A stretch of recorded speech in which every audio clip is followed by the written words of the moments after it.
Hello everyone, welcome to my YouTube channel. আজকে আমি কলমি শাকের চচ্চড়ি বানাবো, তাই তোমাদের কাছে শেয়ার করতে চলে এলাম। কলমি শাকের অনেক রেসিপি খাওয়া যায়, আমি এভাবে করি। তোমরা কে কীভাবে করো আমাকে অবশ্যই কমেন্টে জানিও। আমি আলুগুলোকে কুচি কুচি করে কেটে নিয়েছি, তারপরে কলমি শাকগুলো কুচি কুচি করে কেটে নিয়েছি, ধুয়ে পরিষ্কার করে নিয়েছি। তারপরে এদিকে তেল গরম হয়ে আসলে 1 কোয়া রসুন, পেঁয়াজ, মরিচ আর পাঁচফোড়ন দিয়ে ফোড়ন দিয়ে দিব। যখন পেঁয়াজগুলো লাল লাল হয়ে আসবে তখন আমি আলুগুলো দিয়ে দিব।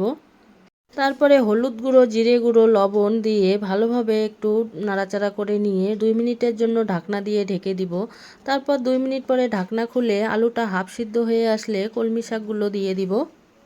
শাকগুলো দিয়ে দিয়েছি, এখন একটু নাড়াচাড়া করে নিয়ে তারপরে 2 মিনিটের জন্য আবারও একটু ঢেকে দিব। আসসালামু আলাইকুম এভরিওয়ান, তোমরা সবাই কেমন আছো? আশা করছি সবাই ভালো আছো, আমিও খুবই ভালো আছি। তারপরে কলমি শাকগুলোকে 5 মিনিট ধরে হাই ফ্লেমে ভেজে নিব। কলমি শাকের চচ্চড়িটা হয়ে গেছে, এখন আমি নামিয়ে নিব। তোমরা অবশ্যই এভাবে ট্রাই করে দেখো, খুবই খেতে টেস্টি হয়। আজকে এই পর্যন্তই, দেখা হবে পরের ভিডিওতে। আল্লাহ হাফেজ।